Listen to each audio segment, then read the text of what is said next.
আসসালামু আলাইকুম প্রিয় ভাই বন্ধুরা, পর্দানিশী মা বোনরা,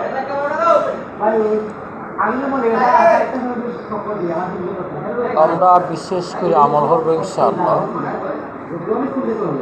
5 ওয়াক্ত নামাজ ইনশাআল্লাহ পড়বো, আল্লাহর হুকুম ফরজ আদায় করবো ইনশাআল্লাহ।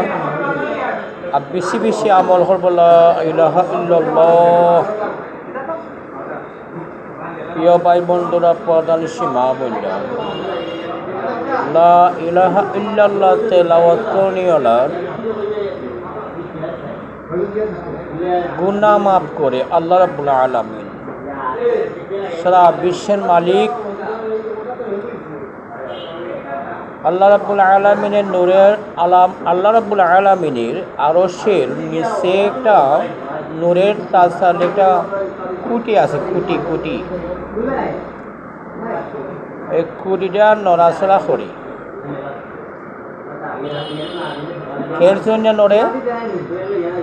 নড়াচড়া করে ও ব্যক্তির জন্য, যে ব্যক্তি তেলাওয়াত করে লা ইলাহা ইল্লাল্লাহ, লা ইলাহা ইল্লাল্লাহ। পর্দানিশী মা বোনরা, আমরা বেশি বেশি আমল করব লা ইলাহা ইল্লাল্লাহ। আল্লাহ রাব্বুল আলামিন তার জীবনের সব গুনাহ মাফ করে দিন।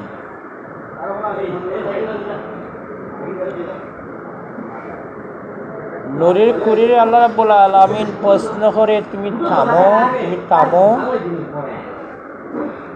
নূরের কুরি বলে, হে পরওয়ারদিগার,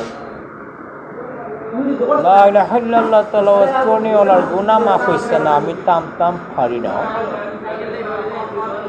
আল্লাহ রাব্বুল আলামিন ইরশাদ ফরমান, আমি মাফ করে দিলাম। তখন কি হয়? নূরের কুরি থামে।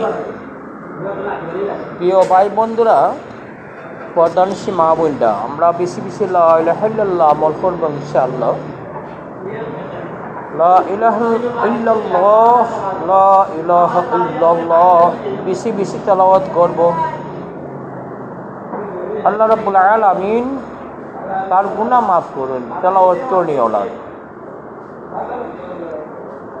এবং সরকাতের সময় যদি লা ইলাহা ইল্লাল্লাহ তেলাওয়াত করা হয়,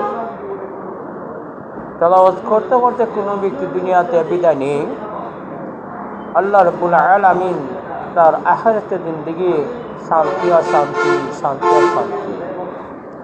আমরা দুনিয়াতে অবস্থায় আমল করব ইনশাআল্লাহ।